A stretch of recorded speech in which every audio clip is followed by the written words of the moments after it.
Hey guys, welcome back to Ingo's Restorations. So today we're working on my wife's E28. She lost the heater motor, it smoked on her, so I'm going to have to get it replaced. One of the things that you need to take into consideration, the E28s came with two blower motor assemblies. One was from Bear and the other one is from Sofica.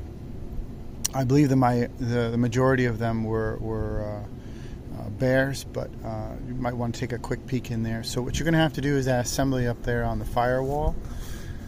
This portion right here, it's got some screws that you need to loosen up, and then you can take a quick look inside. So if you look inside here on the housing assembly here for the fans, you can see it says Bear.